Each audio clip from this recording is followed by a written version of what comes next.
Em menos de 5 anos, o Supremo Tribunal Federal dá um giro espetacular e passa de conivente com a prisão de Lula em 2018 a anular agora todas as decisões da Operação Lava Jato, usadas para condenar sem provas o líder brasileiro Luiz Inácio Lula da Silva.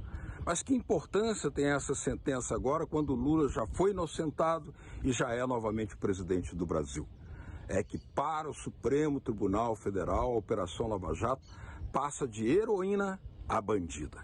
E como se trata de uma operação comandada pelos Estados Unidos para derrubar Dilma, prender Lula e fazer uma guerra produtiva contra as grandes empresas de engenharia nacional que estavam operando a integração latino-americana e que podem vir agora a ser revitalizadas, a sentença tem muita importância. Mas há perguntas que não querem calar.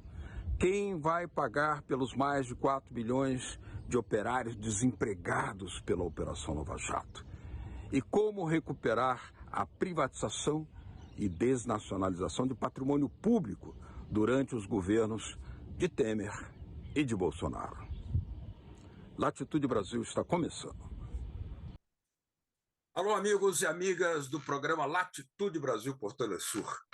Uma grande satisfação, uma missão, uma responsabilidade estarmos aqui outra vez para buscar entender esse complexo país chamado por muitos Gigante do Sul, Brasil, que hoje tem a novidade de ter tido uma mudança muito importante a partir do Supremo Tribunal Federal, pois o ministro Dias Toffoli, uma decisão bastante ampla, impactante, praticamente anulou todas as condenações que envolviam e culpabilizavam o presidente Lula, as decisões, acusações, os inquéritos da Operação Lava Jato, que nós sabemos é uma operação que teve orientação guiada desde os Estados Unidos para dentro do Brasil, e também com desdobramentos que podem ser muito importantes para aquelas empresas que foram até obrigadas,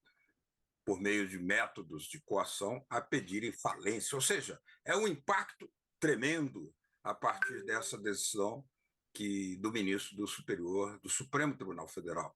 E para nos explicar, analisar e permitir uma visão aprofundada sobre esse tema, nós temos aqui uma pessoa de larga experiência, procurador regional da República, ele que começou estudando jornalismo, mas fez o jornalismo, porque vocês vão ver a voz de locutor que ele tem, trabalhou em rádio durante muito tempo, mas ingressou na Faculdade de Direito também, sendo jornalista, passou a Faculdade de Direito e tornou-se, pelos seus méritos, são muito evidentes, procurador regional da República. Franklin Rodrigues da Costa, que vem lá de Roraima, fronteira aí com a Venezuela, bem pertinho da fronteira com a Venezuela, onde ele já esteve várias vezes. Seja muito bem-vindo aqui, doutor Franklin Rodrigues da Costa.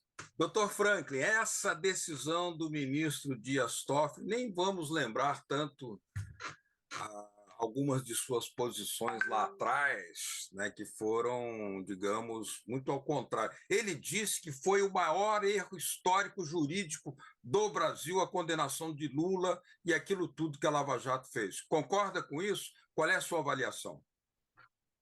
Nós temos os princípios do direito, remotos princípios do direito, desde o início. Um dos princípios do direito é a isenção do julgador, é o distanciamento do julgador. Ele não pode participar emocionalmente nem com as partes, nem aconselhar as partes. O próprio Código de Processo no Brasil, ele diz que o juiz que aconselhar as partes, ele se torna suspeito, né? Então, o que aconteceu em todo esse processo do mensalão, que depois veio à tona com vários fatos que se constataram, foi uma interação entre o magistrado que conduzia os processos e membros do Ministério Público que eram os autores das investigações e os autores das ações.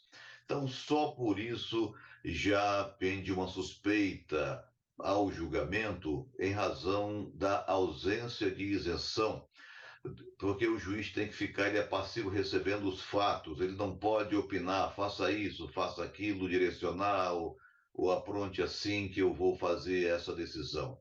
E o que se apurou depois do evento desses processos todos é que houve essa simbiose, essa interação entre o órgão acusador e o magistrado. Né? Isso aí já havia sido decidido antes pelo ministro Fachin, quando ele decretou a suspeição do magistrado, quando ele anulou os processos referente ao presidente Lula. Uhum. Agora nós estamos na segunda etapa. Essa segunda etapa, ela diz respeito às provas e elementos que levaram, vou falar assim, à derrocada das empresas, né, dos empresários.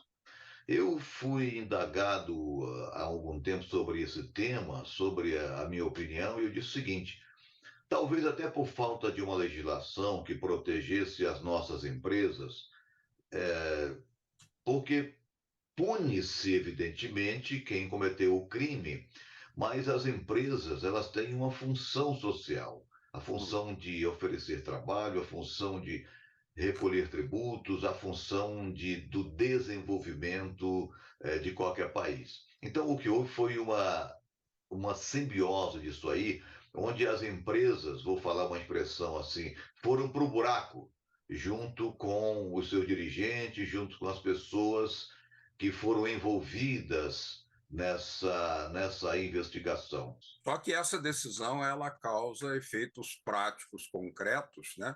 Porque evidentemente nada vai reparar a prisão do presidente Lula, aquelas acusações que resultaram, inclusive, no processo que derrubou a presidenta Dilma Rousseff, a prisão de empresários, a falência de empresas, o desemprego de milhões de trabalhadores, o que beneficia, inclusive, as empresas norte-americanas concorrentes dessas empresas de engenharia nacional, muito capacitadas e que fizeram muitas obras pela integração latino-americana, como, por exemplo, Dr. Franklin, o Porto de Mariel, em Cuba, construído pela Odebrecht. Como é que isso deve ser analisado?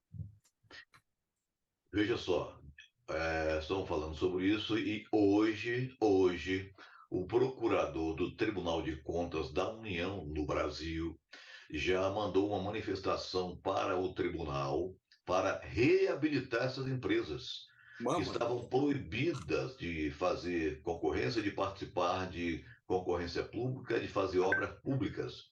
Hoje já houve essa manifestação enviada ao TCU pelo próprio Ministério Público do TCU, pedindo que essas empresas, em razão dessa decisão do ministro do Supremo Tribunal Federal, fossem reabilitadas para prestar serviço ao poder público. Então, esse é o primeiro desdobramento que nós já temos marcante aí. Certamente, eu acredito que o Tribunal de Contas da União vai retirar o impedimento de essas empresas participarem de processo de licitação e de prestação de serviços ao poder público brasileiro.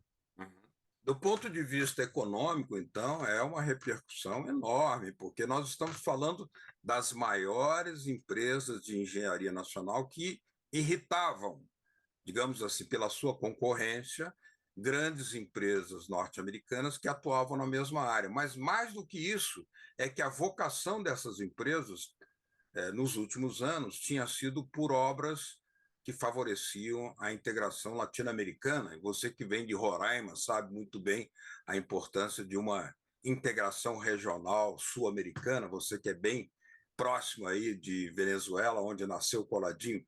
Mas, nesse sentido, os impactos financeiros que se desdobram da decisão jurídica, elas novamente deverão recair sobre aqueles que fizeram o mal feito, no caso, os operadores da Operação Lava Jato.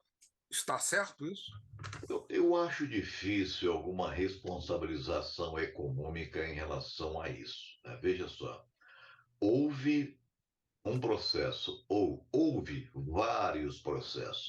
Certo. vários processos que foram andando, andando e tiveram um resultado que hoje foram alterados, né? Já haviam sido alterados com a decisão do ministro Fachin há algum tempo, quando anulou as provas relativamente à investigação direta ao presidente Lula, e hoje, novamente, esse desdobramento, que é uma ampliação para as empresas cujos dirigentes foram acusados de participar dessas operações, digamos assim, que seriam ilícitas, né? Então, hoje nós temos esse desdobramento econômico.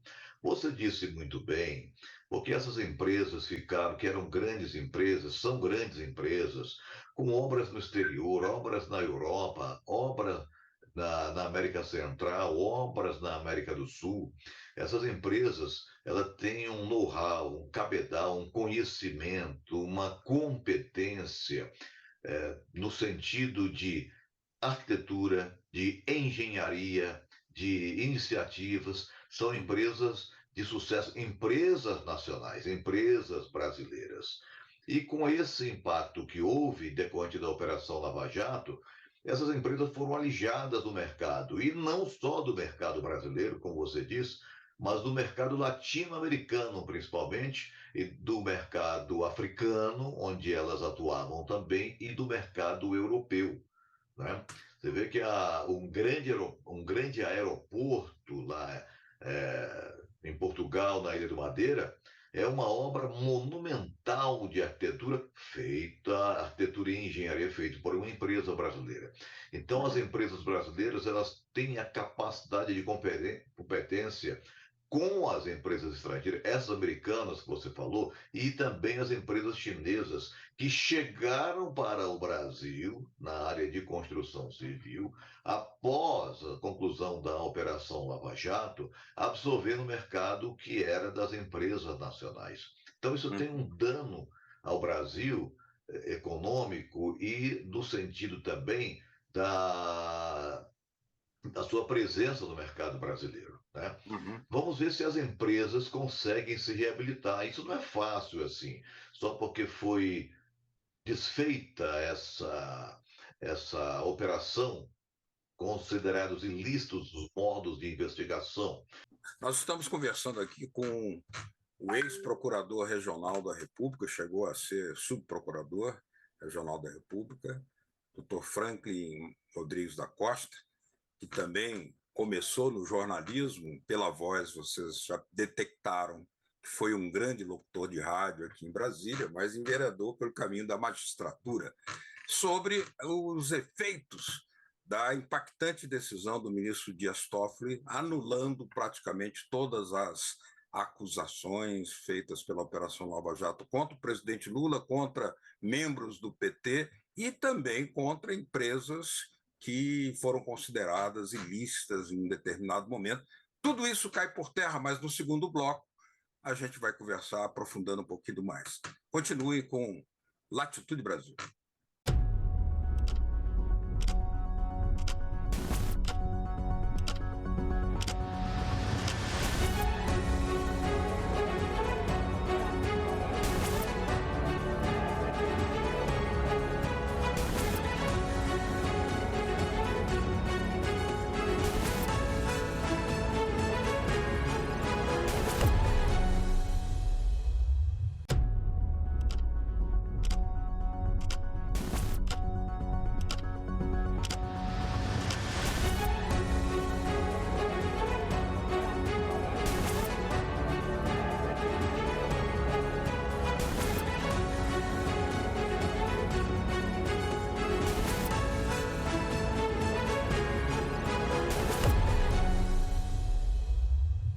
Latitude Brasil, hoje conversando com o subprocurador-geral da República, que foi o doutor Franklin Rodrigues da Costa, analisando o impacto tremendo, com repercussão internacional, sobre as acusações feitas pelo ministro do Supremo Tribunal Federal contra o presidente Lula, contra membros do PT, contra empresas importantíssimas do Brasil. Era o maior processo jurídico que se tinha conhecimento envolvendo o presidente da República, que acabou preso, injustamente preso. E como é que fica agora, doutor Franklin, o ensinar direito no Brasil, as referências, os parâmetros de aprender a ciência jurídica no Brasil, depois de que tudo isso, que era verdade, passou a ser mentira, de uma Operação Lava Jato que era acusadora e agora é ré? O direito possui instrumentos de controle, né? Você tem processo de acusação. No processo civil, existe uma ação chamada ação rescisória, pela qual você pode desconstituir julgamentos transitados em julgado quando identifica que a decisão, a sentença, ela foi feita ou contrária à lei ou algo que não deveria ter sido a decisão naquela forma.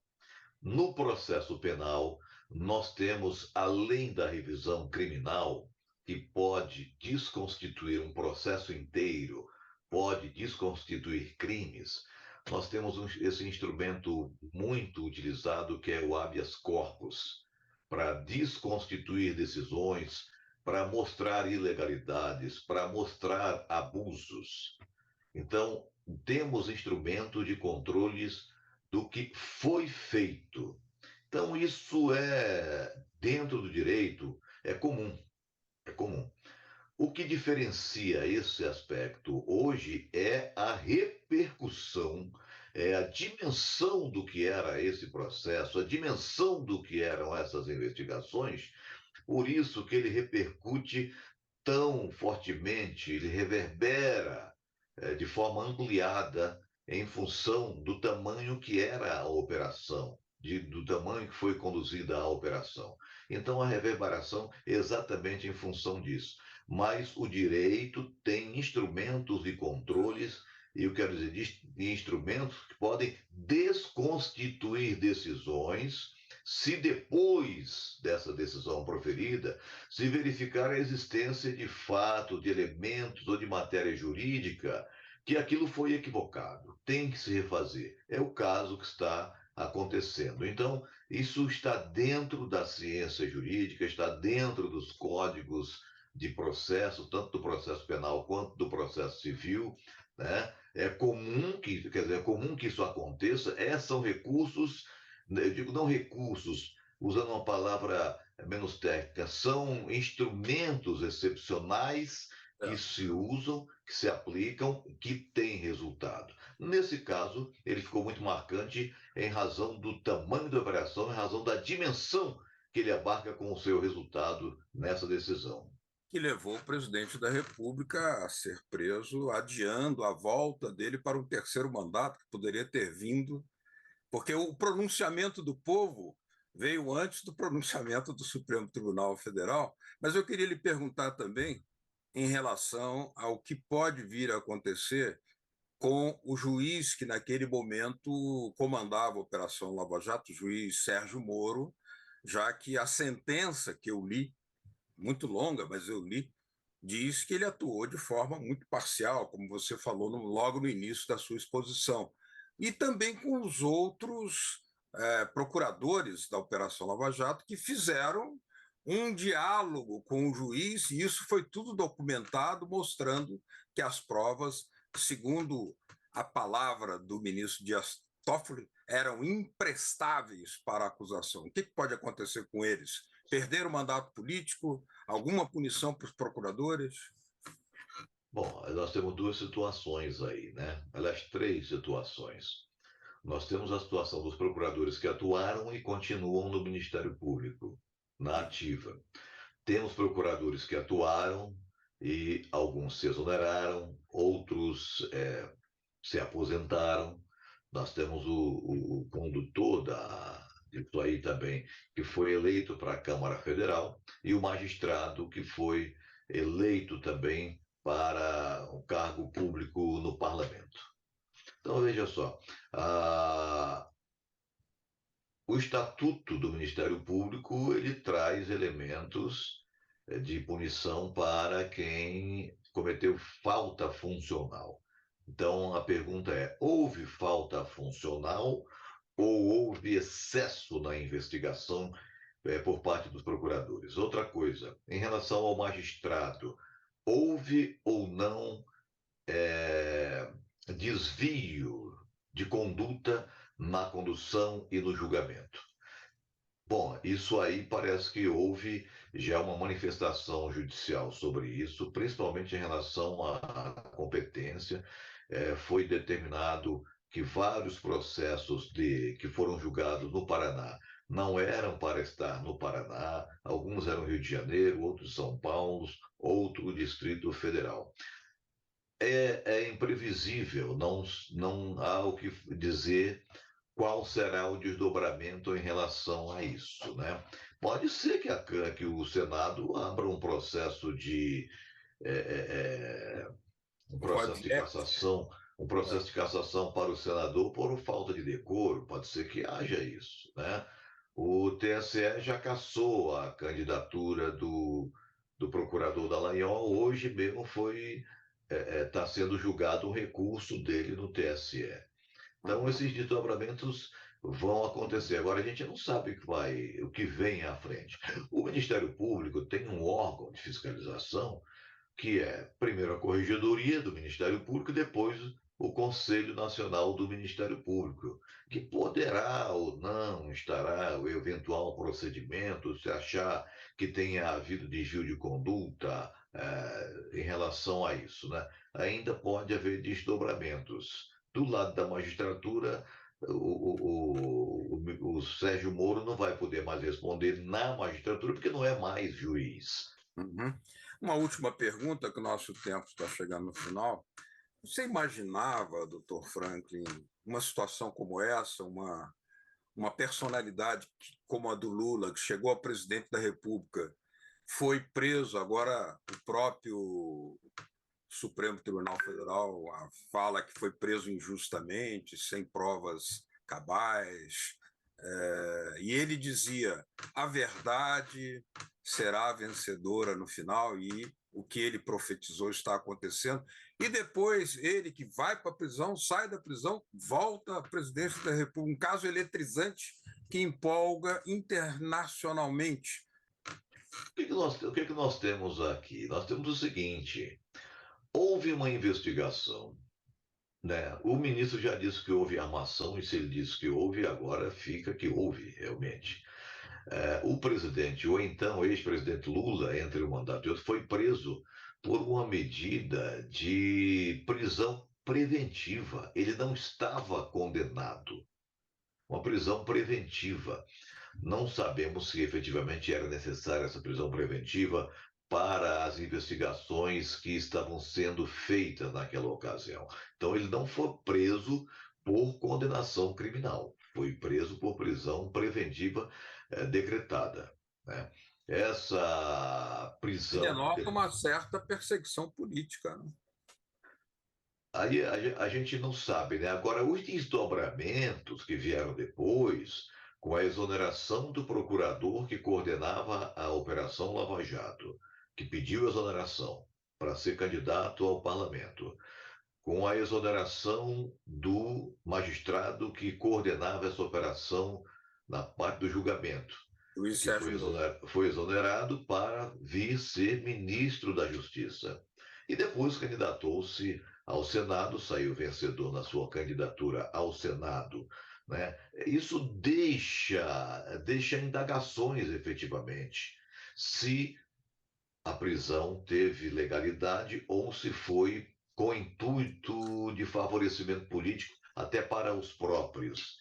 Então, o que se tem hoje dos fatos que vieram depois das escutas que vieram à tona, foram divulgadas, da decisão do ministro Fachin, que anulou as provas, da decisão agora do ministro Toffoli, o que se pode pensar é que efetivamente foi uma condução política do processo, não foi uma condução jurídica, uma condução isenta, tanto pelo órgão acusador quanto pelo órgão julgador. Muito bem. Dr. Franklin Rodrigues da Costa, natural de Roraima, fronteira com a Venezuela, muito obrigado pela sua presença aqui em Latitude Brasil. As portas estarão sempre abertas para a sua participação. Obrigado. E eu estou sempre à disposição para... Ok. Muito obrigado, doutor Franklin. Obrigado a todos vocês que nos acompanharam. Na semana que vem estaremos de volta, buscando entender cada vez mais profundamente esse complexo país chamado Brasil. Aquele abraço, tudo de bom. Tchau.